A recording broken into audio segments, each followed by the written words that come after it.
नमस्कार, आप सभी का स्वागत है एनडीटीवी राजस्थान पर और मैं हूं आपके साथ शुभेंदु सिंह। राजस्थान में दिनों दो विधायकों की विधानसभा सदस्यता पर संकट के बादल मंडरा रहे हैं। पहले बारां के अंता से बीजेपी विधायक कंवरलाल मीणा और दूसरे बांसवाड़ा के बागीदौरा से बीएपी के विधायक जयकृष्ण पटेल। कंवरलाल मीणा ने सुप्रीम कोर्ट के आदेश के बाद मनोहर थाना पहुंचकर ट्रायल कोर्ट में सरेंडर कर दिया। कोर्ट ने उन्हें सीधा झालावाड़ की अकलेरा जेल में 3 साल की सजा काटने के लिए भेज दिया है और आत्मसमर्पण से पहले विधायक ने कामखेड़ा बालाजी मंदिर में दर्शन किए।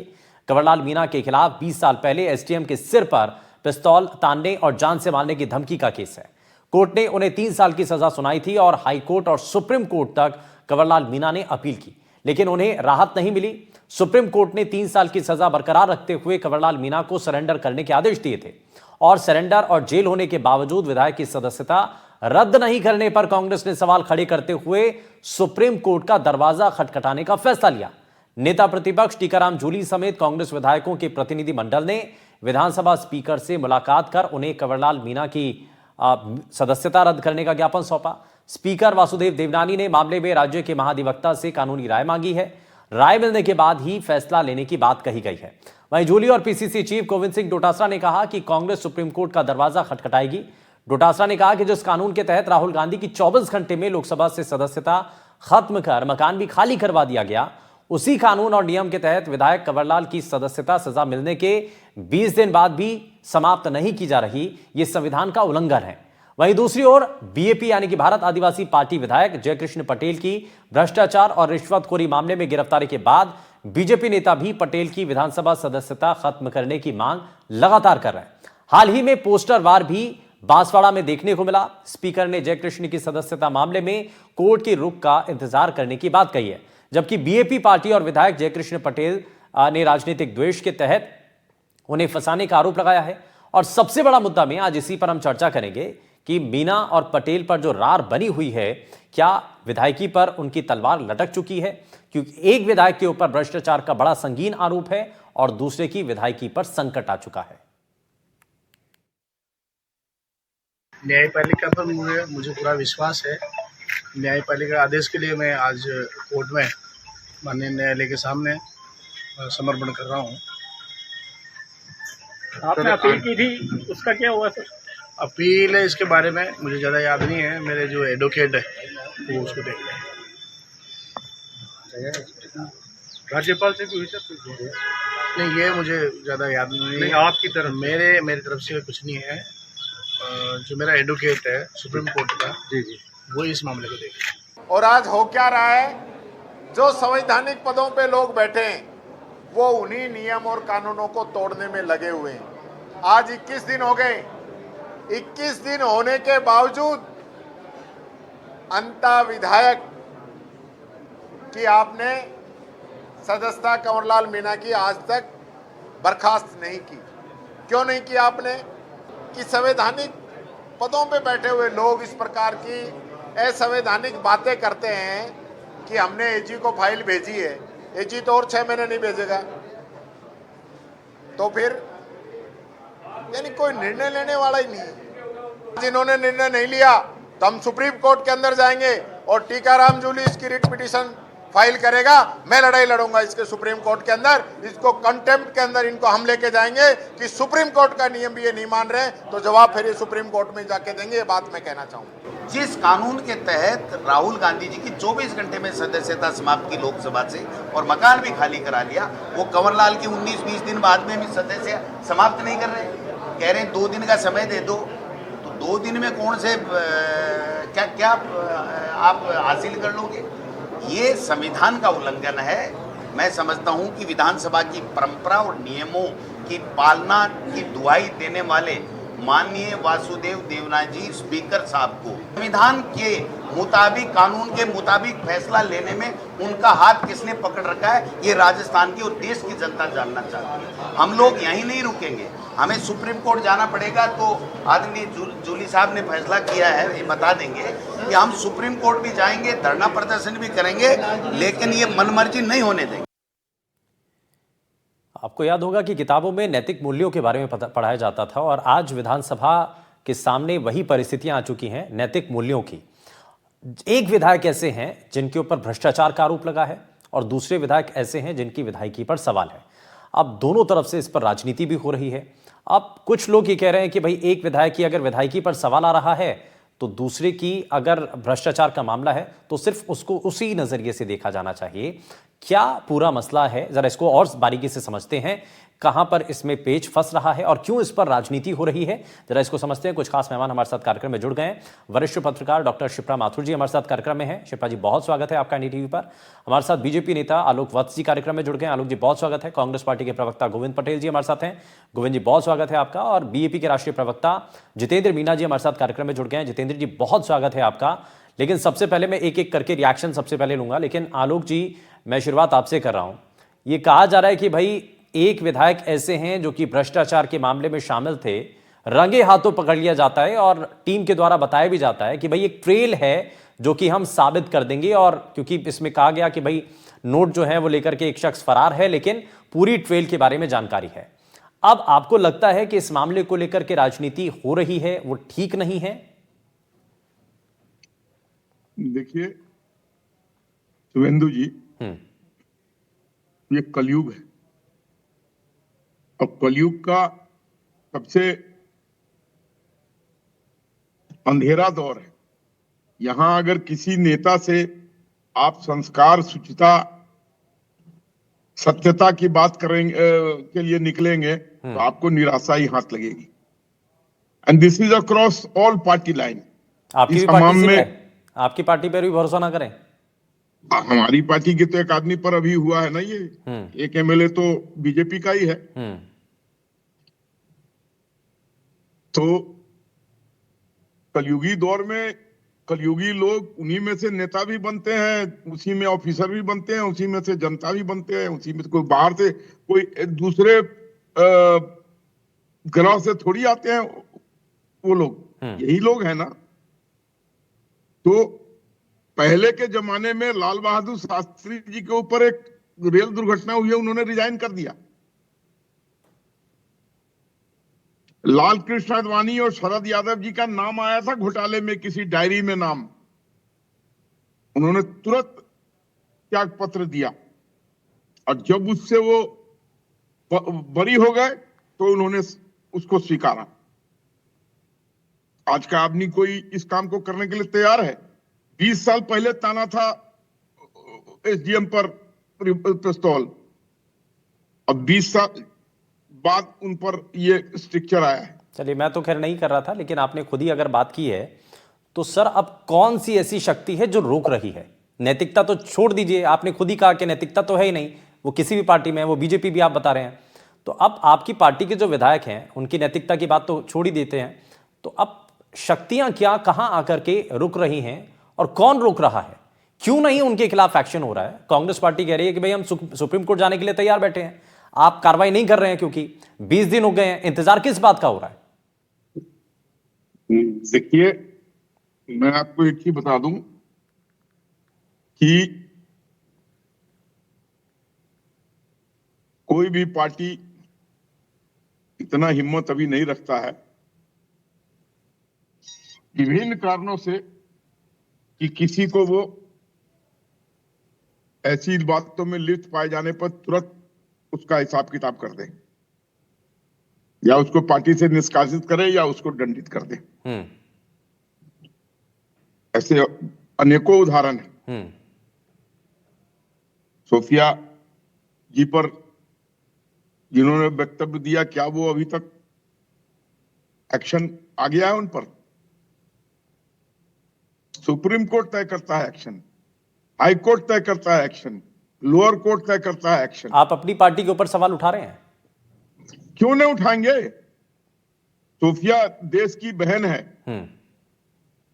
भारत का गौरव है, तभी तो आपने उसको प्रदर्शित किया देश के सामने सारी बातें बताने के लिए। वो भी तो स्वयं नहीं आई थी, उसको भी तो गवर्नमेंट ने ही प्रोजेक्ट किया था। ठीक है, यानी कि आप ये कह रहे हैं कि किसी भी पार्टी के लिए संभव नहीं है, लेकिन इस वक्त विधानसभा स्पीकर के ऊपर बहुत बड़ी जिम्मेदारी है। मैं इसमें जरा गोविंद पटेल जी को इसमें जोड़ लेता हूं। गोविंद जी, कुछ कहना चाह रहे हैं, बताइए। और दूसरा, अब तो आपने देख लिया, भारतीय जनता पार्टी के प्रवक्ता तो खुल करके कह रहे हैं भाई इस सब के अंदर तो बीजेपी भी शामिल है, उनके नेता भी ऐसे ही हैं, उम्मीद ना करें। देखिए शुभेंदु जी, जिस तरह की ये घटना हुई है, 20-21 दिन का समय आज हो गया है, उसके बाद भी कार्रवाई नहीं होना, ये संविधान की, एक तरह से हम कहें कि संविधान की धज्जियां उड़ाई जा रही है। संविधान को लेकर जो एक भावना थी उसको खत्म करने का काम भाजपा और संवैधानिक पद पे बैठे हुए लोग कर रहे हैं। जब हमारे राहुल गांधी जी को 24 घंटे में उन पे फैसला दे दिया गया, 17 दिन बाद उनका जो मकान था, आवास था, वो खाली करवा दिया गया, तो फिर किस तरह से ये सरकार बचाने का काम इनको कर रही है? हमारे शीर्ष नेतृत्व है, हमारे जो संगठन के प्रदेश अध्यक्ष है, हमारे जो प्रतिपक्ष नेता हैं, वो इसको लेकर राज्यपाल से भी मिले और उन्होंने आज कहा है कि हम सुप्रीम कोर्ट तक जाएंगे। 27 मुकदमे दर्ज है। अभी सत्ता पक्ष के प्रवक्ता कह रहे थे कि 20 साल पुराना, अब साहब 27 मुकदमे उन पे दर्ज है, उसके बाद भी कार्रवाई नहीं होना, इस तरह से उनको बचाने का काम करना, ये कहीं ना कहीं तो आपको नहीं लगता क्या कि ये संविधान की धज्जियां उड़ाई जा रही है? संविधान से ऊपर है क्या? ये चीजें समझ से परे है। अभी मैंने विधायक जी का बयान भी सुना था, वो कह रहे कि मुझे याद नहीं है, मेरे एडवोकेट ज्यादा बताएंगे। तो ये अपने आप को बचाने की कोशिश की जा रही है। आप जहां बैठे हो, आप जिस कुर्सी पे बैठे हो, आप पे इतने मुकदमे दर्ज है, आपने अधिकारियों के साथ इस तरह का बर्ताव किया है, उसके बाद भी आप ये उम्मीद करते हो कि नहीं मैं इस कुर्सी पे बैठा रहूंगा, तो ये गलत है। क्योंकि प्रदेश की जनता ने आपको चुन के भेजा था, इसलिए नहीं भेजा था कि आप इस तरह के आपराधिक कार्य है वो करें और उसके बाद भी अपनी लेकिन इसमें सिलेक्टिव विरोध क्यों भाई? इसमें जयकृष्ण पटेल भी तो हैं, उनके खिलाफ क्यों नहीं मोर्चा खोल रहे हैं? तो हम सिर्फ कंवरलाल मीणा का नाम क्यों? जी देखिए हम उनके साथ भी नहीं खड़े। जो अपराधी है, जिसपे अपराध सिद्ध हुआ है, उसके खिलाफ कार्रवाई होनी चाहिए। और जो संवैधानिक पद पे बैठे हुए लोग हैं, इसमें कोई छुपने छुपाने वाली बात तो है नहीं, वो तो पब्लिक डोमेन में है, सब कुछ सामने है कि भाई रिश्वतखोरी का मामला था, पैसे लेते हुए सब कुछ साफ नजर आया। बिल्कुल हमने उनका साथ दिया है क्या? हम उनके साथ खड़े हैं क्या? हमने पहले भी कहा है, दोबारा कह रहे हैं कि अगर जो भी अपराधी है, जिन पे अपराध सिद्ध हुए हैं या जो भी सामने आया है वो तथ्य सही है, तो बिल्कुल कार्रवाई होनी चाहिए। लेकिन बचाने की जो प्रक्रिया है वो किस तरह से चल रही है आप देखिए। इतने दिन के समय के बाद भी विधानसभा में सदस्यता भंग नहीं करना, खत्म नहीं करना, ये आपने सवाल उठा दिया सर, इस पर मैं वापस से जवाब भी लूंगा उनसे। हालांकि मैं भी सवाल पूछ चुका था इस पर, उन्होंने भी जवाब दिया। उन्होंने कहा कि किसी के पास अब नैतिक मूल्य तो रहे नहीं है, कोई भी पार्टी हो उसमें अपनी पार्टी उन्होंने गिना दी, आपकी भी शामिल कर दी है ना, सभी पार्टियों को उन्होंने गिनवा दिया। और ये बड़ी अच्छी बात है कि आलोक वर्मा जी ने बड़े खोल करके और साफ शब्दों में कहा है और कोई लाग लपेट नहीं है, उन्होंने सीधी बात की है। खैर मैं इसमें जितेंद्र मीणा जी को जोड़ रहा हूं और इस बीच हमारे साथ एक और खास मेहमान कार्यक्रम में जुड़ गए हैं, सुप्रीम कोर्ट के एडवोकेट हैं आदित्य जैन जी। आदित्य जी बहुत स्वागत है आपका एनडीटीवी पर। मैं आपसे रिएक्शन लूँ लेकिन उससे पहले मैं जरा जितेंद्र मीणा जी को जोड़ रहा हूँ। जितेंद्र जी सबसे पहले बताइए कि पटेल साहब की इस मामले को लेकर के, और वो उनका स्टेटमेंट भी सामने आया, वो कह रहे हैं कि भाई राजनीतिक द्वेष के चलते मेरे साथ ये सब कुछ हो रहा है, पार्टी का स्टैंड क्या है, पार्टी इस पर क्या कह रही है?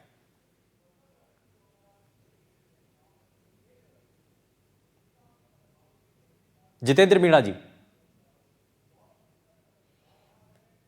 जितेंद्र जी सुन पा रहे हैं आप? चलिए लग रहा है शायद आवाज नहीं पहुंच रही है उन तक। मैं शिप्रा माथुर जी को इसमें जोड़ रहा हूं। शिप्रा माथुर जी एक चीज बताइए कि ये देखिए नैतिकता की बात तो है ही नहीं, कहीं नैतिकता की बात होती तो शायद अपने आप ही इस्तीफा दे दिया जाता और ये खुद कबूल कर लिया जाता कि भाई गलती हुई है हमसे और इसी मामले पे तो सजा है ना, तो पहले ही सरेंडर कर दिया जाता, तो उसका एक अलग मैसेज जाता। लेकिन अब नैतिकता की बात है नहीं तो कार्रवाई होना बड़ा जरूरी है, क्योंकि ये भरोसा है आम जनता का भी। बिल्कुल शुभेंदु जी, मुझे लगता है कि ये दोनों मामले जो आपने आज बहस के लिए चुने हैं, इसमें एक बुनियादी जो बात है, जिस बात से हम और आप जैसे लोग और जो सचेत नागरिक हैं, हर व्यक्ति परेशान है कि करप्शन और क्राइम को इतना नॉर्मलाइज कर दिया है हम लोगों ने। ये जो मामले हैं, एक विधायक हैं जिन पे 20 साल पहले जिन्होंने कुछ अपराध किया और उसकी सजा भी उन्होंने 2020 में एडीजी कोर्ट ने सजा भी दे दी।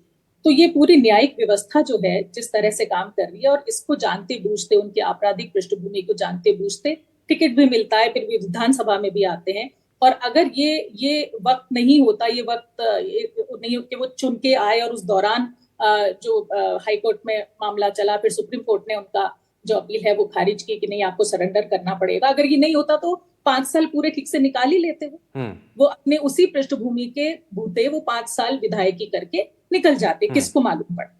तो नैतिकता की बात नहीं है, बात यह है कि पूरे सिस्टम में जो एक्सेप्टेंस है इस बात की कि ठीक है आप किसी भी पृष्ठभूमि से हो, लेकिन अगर आप विनिंग कैंडिडेट हैं, अगर आप जीतने का मादा रखते हैं और आपके पास रसूख है, पैसा है, जो भी बल है, उसके बूते आप जीत के आ सकते हैं, तो किसी पार्टी को कोई गुरेज नहीं है कि आपको मौका दिया जाएगा। पहली बात। दूसरी बात यह है कि रिप्रेजेंटेशन ऑफ पीपल्स एक्ट जो 1951 का है, उसके तहत ये प्रावधान ऑलरेडी है कि अगर आपका कन्विक्शन हो चुका है तो उसके वो ऑटोमेटिक आपका डिस्क्वालिफिकेशन है। सरकार फैसला लेने में देरी करे ना करे, वो ऑटोमेटिक डिस्क्वालिफिकेशन है। कानून उसको ये मान के चलता है कि अगर आपका कन्विक्शन हो गया है 2 साल से ज्यादा का, तो आपकी सदस्यता निरस्त हो जाएगी। और ये एक मामला सुप्रीम कोर्ट में पहले भी इस तरह के मामले आए हैं। दूसरे विधायक जो कि बीएपी पार्टी के विधायक हैं, उस जैसे मामले भी संसद में भी उठे हैं। ये मामले आपको याद होगा, कोबरा पोस्ट ने एक स्टिंग ऑपरेशन किया था बहुत साल पहले, और 11 एमपीज जो हैं वो उन्होंने स्टिंग ऑपरेशन में कैद किए कि जो कि पैसों के बदले सवाल पूछने के लिए राजी थे। लेकिन शिप्रा जी, एक चीज इसमें जोड़ना बहुत ज्यादा जरूरी है कि जो जयकृष्ण पटेल हैं, ये राजस्थान के इतिहास में कभी ऐसा नहीं हुआ और राजस्थान के लिए बहुत बड़ा कलंक है। बिल्कुल, सिटिंग एमपी को रंगे हाथ पकड़ना। और देखिए, ये जो पार्टियां हैं, जब हम चुनाव के वक्त जब बहस करते हैं, हमें अच्छा लगता है कि एक विविधता है, नए लोग मैदान में आ रहे हैं, और एक चुनावी जो माहौल होता है उसमें सबकी बात होनी चाहिए। तो नई नई पार्टियां और नए नए लोग, नए नए युवा बल्कि चेहरे जो हैं वो सामने आ रहे हैं। तो एक बात अच्छाई जब हमें लगती है, तब हम देखते हैं कि वो जो लोग मैदान में आ रहे हैं वो भी उसी तरह की सोच के साथ में पॉलिटिक्स में है कि हमें पैसा कैसे हासिल हो जाए। तो ये जो हमारे भरोसे का टूटना है ना, मुझे लगता है शुभेंदु जी, ये बहुत बड़ी बात है कि और यहाँ अगर कार्रवाई नहीं होगी तो वही सवाल है कि जनता का भरोसा इसमें जरूर टूटेगा। मैं इसमें जितेंद्र मीणा जी को जोड़ रहा हूं। जितेंद्र जी, अब शायद आवाज नहीं आ रही थी, लेकिन मेरा सवाल सर ये है कि अभी हाल फिलहाल का जो मामला चल रहा है, सबसे पहले आपका स्टैंड क्या है, पार्टी का स्टैंड क्या है? क्योंकि इसमें पटेल साहब तो कह रहे हैं कि भाई राजनीतिक द्वेष के चलते उनको फंसाया जा रहा है। पार्टी का स्टैंड इस पर क्या है? जी शुक्रिया शुभेंदु जी। देखिए, पार्टी का स्टैंड बहुत क्लियर है। हम लोग इंतजार कर रहे हैं कि पहले एसीबी अपनी कार्रवाई करे और मामला कोर्ट में जाए, ताकि ये क्लियर हो सके कि भाई सच क्या है और इसमें झूठ कितना है। तो क्योंकि हम लोग उसी जुडिशियल सिस्टम के साथ खड़े हुए हैं जिसको इतने लंबे सालों से हम लोग देखते आ रहे हैं, जिसपे हमारा पूरा का पूरा भरोसा है। हम आज भी अपना भरोसा उसी पे जो है रखे हुए हैं कि हमारे साथ न्याय होगा, पहली चीज। दूसरी बात जो अभी सिप्रा जी कह रही थी, दरअसल देखिए हो क्या रहा है, खास करके जयकृष्ण पटेल के मामले में, कि हमने कुछ वीडियोस देखे, हमने कुछ फोटोज देखे, हमने एसीबी की प्रेस कॉन्फ्रेंस देखी, और उसके साथ ही हम लोग जो है कंक्लूजन पे पहुंच चुके हैं कि भाई पटेल दोषी है। हमने ये कंक्लूजन बना दिया, और लगातार पिछले अगर 10-15 दिनों का पूरा माहौल देखेंगे तो पता चलेगा कि हम सब लोग अंतिम फैसले तक पहुंच चुके हैं। जबकि हम सब ये बखूबी जानते हैं कि इस पूरी की पूरी प्रोसेस में कई सारे फ्लो हैं, कई सारी खामियां हैं जो दिख भी रही हैं। जैसे सर, लेकिन जैसे शायद बहुत सिंपल सी बात आप समझ लीजिए। पहली चीज जो बात कही गई कि पहला एसीबी का बयान आया जिसमें कहा गया कि हमने रंगे हाथों पकड़ा है। अब उस रंगे हाथ में पता चला कि पैसे का बैग 1 या 2 दिन बाद पकड़ में आया और वो कहीं दूसरी लोकेशन पता है। फिर दोबारा उस सर, मैं इसमें जितेंद्र जी एक छोटी सी बात इसमें जोड़ रहा हूं भाई। साफ साफ जब प्रेस कॉन्फ्रेंस होती है उसमें बताया जाता है कि पैसा कैसे पहुंचा, किसके हाथ पहुंचा, कौन था वो शख्स, और पैसा बरामद भी कर लिया गया। तो वो पूरा ट्रेल जब सामने आ गया और एसीबी खोल करके प्रेस कॉन्फ्रेंस में बताती है, तो इसमें गुंजाइश कहां रह गई? ठीक है, बाद में कानूनी प्रक्रिया अलग है, ठीक है, हम उस पर विश्वास करेंगे, लेकिन अभी तो जो तस्वीरें सामने आ रही हैं उसमें आप मानिए तो सही, अगर गलत है तो गलत को गलत कहिए। शुभेंदु जी, एकदम गलत को गलत कहा जाएगा, जो सही है वो सही है, वो बिल्कुल एकदम बात सही है। लेकिन दूसरी चीज, अगर आप एसीबी की बात करें तो तमाम संस्थाएं, ईडी, सीबीआई, एसीबी से लेकर तमाम संस्थाएं पहले भी राजनीतिक द्वेष के चलते सरकार के जो है इशारों पर काम करती रही, तो ये कोई नई चीज नहीं है। एसीबी सर संवैधानिक संस्थाओं पर सवाल खड़े कर रहे हैं। देखिए एक चीज ध्यान रखिए, यही मतलब विधायक को डिफेंड करने के चक्कर में आप जो संवैधानिक संस्थाएं उनके ऊपर सवाल खड़े कर रहे हैं। पहले आप बात कंप्लीट करने दीजिए। सीबीआई को पहले भी यही बीजेपी तोता कहती रही है, तो इसलिए कोई नई चीज नहीं है। संस्थाओं का पहले भी दुरुपयोग होता रहा है, सरकारें करती रही हैं। तो इसीलिए मैं बस इतनी सी बात कह रहा हूं कि हमें न्यायपालिका पर भरोसा रखना चाहिए। न्यायपालिका अगर दोषी साबित करती है तो बिल्कुल दोषी माना जाएगा, उसमें डिफेंड करने वाली कोई बात नहीं। ठीक है, मैं इसमें आदित्य जी को जरा जोड़ लेता हूं। आदित्य जी, एक चीज और, अब इसमें एक विधायक की विधायकी पर अब सवाल आ चुका है। इसमें कहा जा रहा है कि 20 दिन हो गए, अभी तक कोई भी फैसला नहीं लिया गया उनकी विधायकी रद्द करने को लेकर के, और कांग्रेस पार्टी कह रही है कि अगर इस पर कोई निर्णय नहीं लिया जाता है तो हम सुप्रीम कोर्ट का इख्तियार करेंगे। हवाला दिया जाता है राहुल गांधी के केस को लेकर के, कहा जाता है कि भाई तुरंत ही जो है 1-2 दिन के अंदर ही उस मामले में कार्रवाई कर दी गई, उनका घर तक खाली करवा लिया गया। दोनों केस को एक साथ देखना सही है, क्योंकि कहा जा रहा है कि एक नियम के तहत 2 अलग-अलग कार्रवाई कैसे? जी, आपका सवाल बहुत ही महत्वपूर्ण है इस परिप्रेक्ष्य में। जी देखिए, जो धारा 8 है रिप्रेजेंटेशन ऑफ पीपल्स एक्ट की, और उसको अगर हम पढ़े, जो सुप्रीम कोर्ट का एक लैंडमार्क जजमेंट था लिली थॉमस के केस में वर्सेस यूनियन ऑफ इंडिया, 2013 का जजमेंट था, उसमें साफ बोला गया था कि धारा 8 जो 4 थी, जो प्रोटेक्ट करती थी लेजिस्लेटर्स को कन्विक्शन पे डिस्क्वालिफिकेशन से, उसको रद्द किया था सुप्रीम कोर्ट ने। तो उसके बाद ये हुआ कि जैसे भी 2 साल या उससे ऊपर का कन्विक्शन होता है तो सदस्यता तत्काल प्रभाव से स्पीकर को रद्द करनी होती है।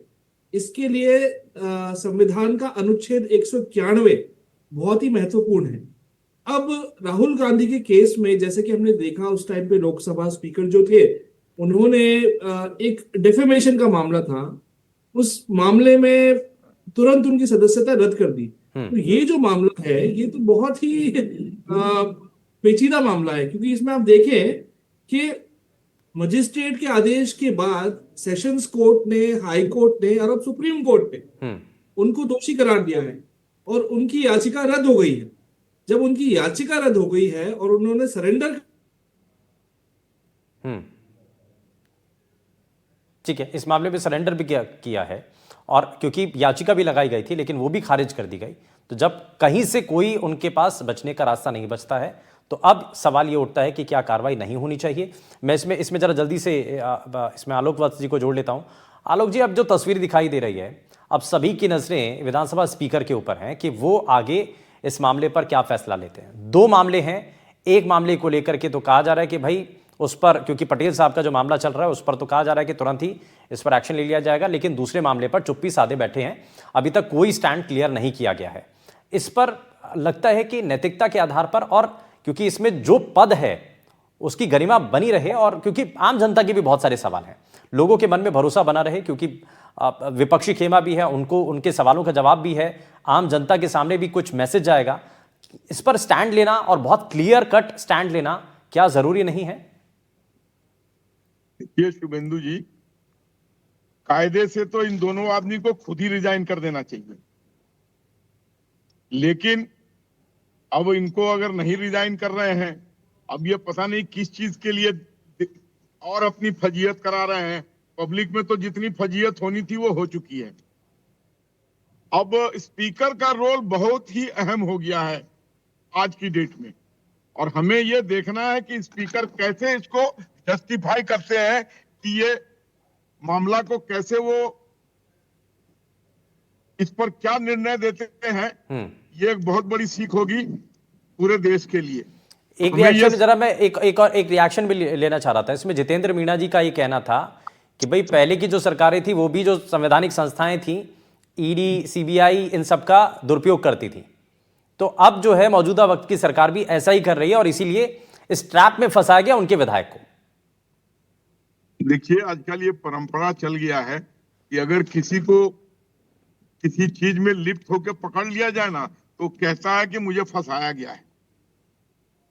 आप समझ रहे हैं? और अगर ऑपोजिशन का होगा तो निश्चित तौर पर कहेगा कि मुझे फंसाया गया है या मेरे विरुद्ध कोई एक साजिश रची गई है। मैं इस मामले में अमेरिका के प्रेसिडेंट का दाद देता हूं, जिसने एक स्त्री के साथ अपने संबंध को पब्लिकली कबूल लिया कि हाँ मेरे संबंध थे। ऐसा कोई आदमी हिंदुस्तान में छोड़ दीजिए सर, इतना ट्रम्प साहब को जिगरा छोड़ नहीं दीजिए, रखता क्योंकि ये तो है। भारत की बात है और भारत के लिए वो कितना उपयोगी है वो अलग विषय है तो है। इसी पृथ्वी के वासी हाँ कि कोई एक एलियन है जिसने ये ठीक बात है, कही। मैं जरा इसमें मैं तो एक कहता हूं रिएक्शन में हिंदुस्तान शिप्रा जी के से भी ले किसी लेता हूँ। ठीक है सर, छोड़ दीजिए ना, ट्रम्प साहब छोड़ो, वो अपना देखेंगे, अब हमें तो अपना भारत देखना है और राजस्थान देखना है। शिप्रा जी, इसमें एक चीज यहाँ पर थोड़ा सा नजर बनाइए इस पर कि जो जयकृष्ण पटेल को लेकर के बीएपी के जो नेता हैं जो कह रहे हैं कि भाई इसमें दबाव बना करके, और जो पहले की बातें वो कह रहे हैं कि पहले जिस तरीके का इस्तेमाल कर लिया जाता था, दबाव बना करके एक्शन लिया जाता था, कार्रवाई करवा लिया जाती थी, तो क्या उसी नज़रिए से देखना चाहिए? और कोर्ट में मामला चल रहा है, उसमें जब फैसला आएगा तब देखेंगे। ठीक है, वो बिल्कुल सही बात है, लेकिन जो सामने है, जो बताया गया, जो दिखाया गया, जो ट्रेल सामने आया, क्या उसको आप उससे मुकर सकते हैं क्या? वही बात है शुभेंदु जी कि कम से कम आलोक जी जैसे लोग एक्सेप्ट तो कर रहे हैं कि हाँ भाई हमारी गलती है और उसको एक्सेप्ट करना चाहिए और रिजाइन करना चाहिए। ऐसे ही मुझे लगता है कि इन पार्टियों को भी, क्योंकि ये उभरती हुई पार्टियां हैं, ये एक बहुत जन सैलाब के साथ आई हुई पार्टियां हैं, इनको तो कम से कम इस मॉरल ग्राउंड पे ही कि ठीक है, कोर्ट का जब फैसला आएगा जो संवैधानिक प्रक्रियाओं की, उसको अपनाया जाएगा, लेकिन मॉरल ग्राउंड भी तो कुछ चीज यानी कि ये गलत को गलत कहना चाहिए और ये पड़ेगा भी ऐसा, क्योंकि जनता देख रही है। वापस से आपको जनता के सामने ही जाना है। क्या समय थोड़ा सा कम है, माफी के साथ रुक रहा हूं। बहुत शुक्रिया सभी खास मेहमानों का कार्यक्रम में शामिल होने के लिए, अपना समय देने के लिए। लेकिन दो नेताओं की विधायकी पर सवाल है, लेकिन क्या कार्रवाई होती है इस पर सभी की नजरें हैं। रुकने एक छोटे से ब्रेक के लिए, आप कहीं मत जाएगा, बने रहिए एनडीटीवी राजस्थान के साथ। नमस्कार।